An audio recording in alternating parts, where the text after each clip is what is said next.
Assalamualaikum warahmatullahi wabarakatuh. Kita masuk ke mata kuliah metode numerik, masuk ke bab 5 dengan metodenya yang adalah Newton-Raphson. Di sini dosen pengampunya saya sendiri yang berbicara, Fadwa Makfura. Oke, di metode yang kelima ini, metode Newton-Raphson itu dia tetap masih ada yang namanya iterasi ya. Tandanya ini iterasi 1 berarti ya. Oke, karena di belakangnya ada 11, 21, 31 dan ini adalah iterasi 2 ya. 12, 22, 32 dan seterusnya. Nah, di metode Newton-Raphson ini langkahnya cuma ada 3 ini. Langkah yang pertama, tentukanlah nilai XI-nya. Jadi di sini sudah nggak ada nilai X1 batas bawah, X2 batas atas. Di sini sudah nggak ada. Yang ada hanyalah dia menentukan hanya satu saja, yaitu nilai XI. Setelah itu kalian menghitung fungsi XI-nya ya. Oke, itu yang langkah pertama. Langkah keduanya, carilah turunannya, turunan dari fungsi XI-nya. Nih tanda F-nya, kalau kalian perbesar atau kalian print downloadan materinya ada tanda kutipnya di dekat F itu artinya adalah turunannya, turunan fungsi. Nah setelah itu kalau turunannya sudah ketemu, turunan dari yang mana? Dari ini, dari soal ini. Nah ini nanti soalnya kalian turunkan ya. Kalian turunkan, setelah udah turunannya udah dapat, baru masukkan nilai XI-nya. Oke, setelah itu jangan lupa ya di sini kalian menghitung fungsinya ya, nilai fungsinya. Oke, nah setelah itu baru nilai fungsi ini ya sama ini juga gitu. Cuma tadi kan harus dicari fungsinya dulu ya, turunan dari soal, habis itu masukkan nilai XI-nya ya, sama aja dibalik. Setelah itu langkah ketiganya, sebentar saya hapus dulu. Nah, langkah ketiganya baru kalian menghitung nilai XI pangkat plus 1. Mungkin kalau di modul nggak pangkat ya, tapi di sini saya rubah menjadi XI plus pangkat plus 1. Kalau ini kan cuma XI aja ya. Maaf, kalau ini kan cuma XI aja nih. Nah, kalau ini XI plus 1. Nah, rumusnya ini sama aja dengan kalau kita bilang akar baru ya. Cuma di sini XI bukan X1, X2. Rumusnya adalah nilai XI-nya dikurangi fungsi dari XI-nya lalu dibagi dengan turunan fungsinya ya. Jadi kalau kalian lihat nih ada tanda kutipnya di atas F, yaitu artinya turunannya. Oke, kita masuk ke contoh soal. Contoh soalnya masih sama dengan metode bisection, terus secant ya, dan lain-lain. Ini masih sama, carilah fungsi salah satu akar dari, nah ini soalnya, X pangkat 3 ditambah dengan X pangkat 2 dikurangi 3X dikurangi 3. Jadi dari mulai metode kedua, yaitu metode bisection, binomial Newton, terus secant ya, yang kedua binomium, yang kedua bisection, yang ketiga binomium, yang keempat secant. Nah sekarang yang kelima, soalnya masih saya buat sama ini ya, masih sama ini. Oke, nah kalian disuruh mencari salah satu fungsi akarnya. Nanti kalian di sini bisa tahu, oh bedanya ternyata di sini ya. Oke, tentunya di sini bedanya ya ini dulu, langkahnya lebih sederhana dan hanya ada 3 langkah ya. Oke, yang pertama adalah tentukan nilai XI-nya. Nah, di sini nilai XI-nya saya masukkan atau saya tentukan 2 ya. Jadi karena ini untuk membandingkan dengan soal-soal sebelumnya, saya ambil salah satu angka aja. Jangan ambil yang 1 tetapi ambil yang 2, di mana fungsi 2-nya itu ini didapat nilainya 3 sama dengan soal-soal sebelumnya, masukkan ke dalam soal. Setelah itu langkah keduanya carilah turunannya, turunan XI. Nah ini bentar. Turunan dari fungsinya itu ini, turunan dari X pangkat 3 adalah 3X kuadrat ya. Oke, lalu turunan dari X pangkat 2 itu 2X. Karena min jadi min juga. Lalu turunan dari min 3X adalah 3. Lalu turunan dari min 3 adalah 0. 0 kita tidak perlu tulis ya, karena memang tidak ada turunannya. Oke. Nah, setelah itu sudah didapat ya, ini turunannya, ya turunan dari soal yang ini ya. Turunan dari X pangkat 3 plus X pangkat 2 min 3X min 3 turunannya adalah 3X kuadrat plus 2X min 3. Nah, setelah itu kalian masukkan nilai XI-nya. Nilai XI-nya tadi berapa? 2. Masukkan di sini. 3 dikali 2 kuadrat berarti 4 kali 3 12 ditambahkan dengan X kuadrat ya. X kuadrat berarti 4 ya, lalu dikurangi 3. Hasilnya 13 ini ya. Maka turunan dari fungsi f-nya adalah 13, sedangkan nilai xi-nya 2, fungsi xi-nya 3. Setelah itu langkah ketiga ini mencari nilai xi pangkat plus 1. Tinggal masukkan rumusnya. Rumusnya adalah xi-nya 2 dikurangi fungsi xi-nya 3 yaitu yang ini ya. Lalu dibagi dengan turunan fungsi xi-nya ini ya. Maka hasilnya didapat 1,76923 ya. Oke.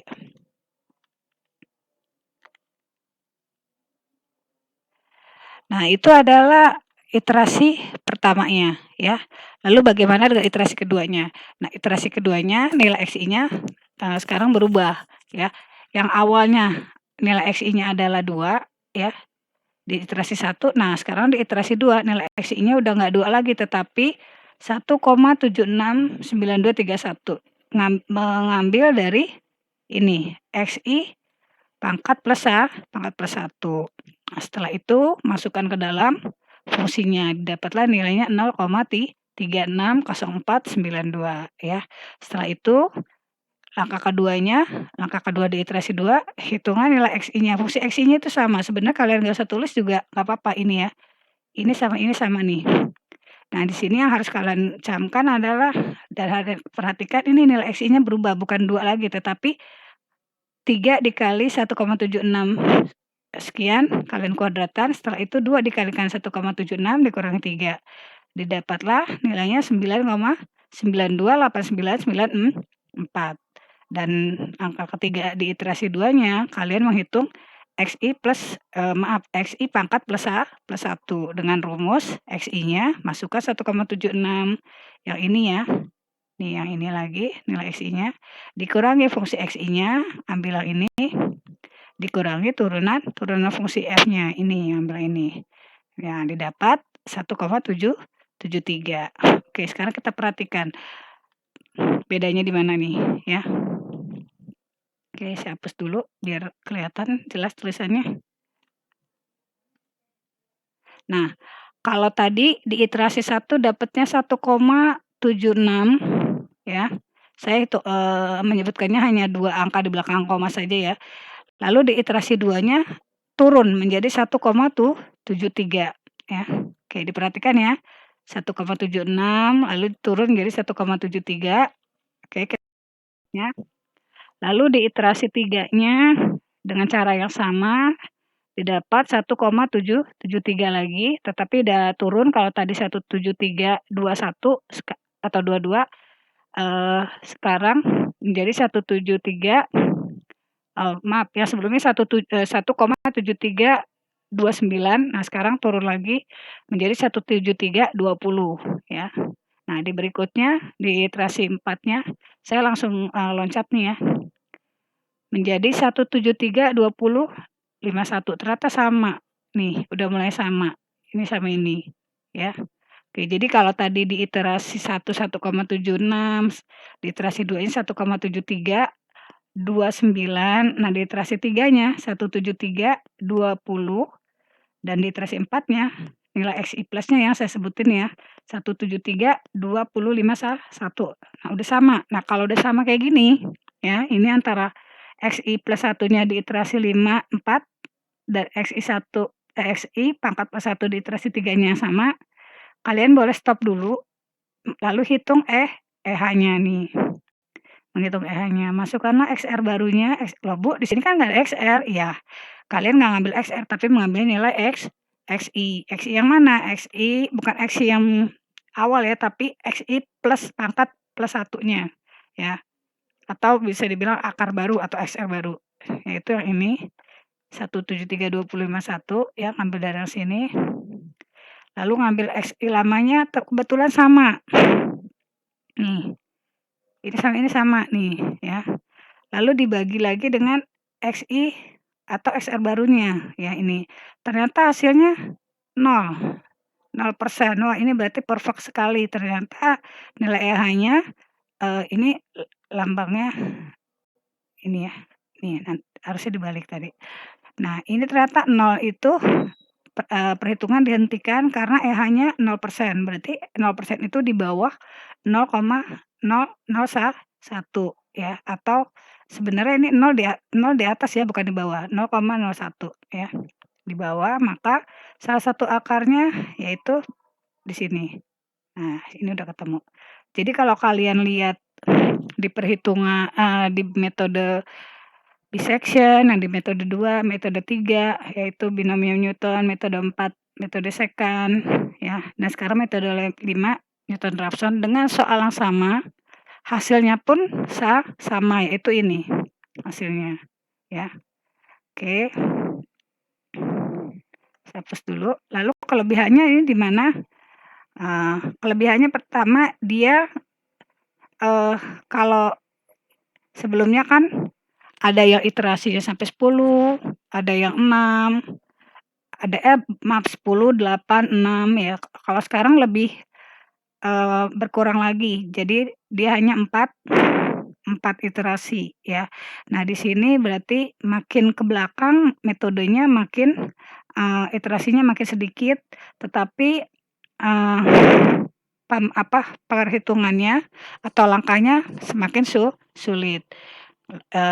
Terus pasti kalian berpikir, "Ah, ini nggak sulit kok, Bu, nuruninnya pun gampang, mudah." Ya, karena ini kebetulan kalian soalnya dapat soal yang sama dengan yang metode-metode sebelumnya. Turunannya itu hanya variabel-variabel saja. Tapi kalau ketika kalian ketemu menurunkan trigonometri, itu udah mulai sulit ya.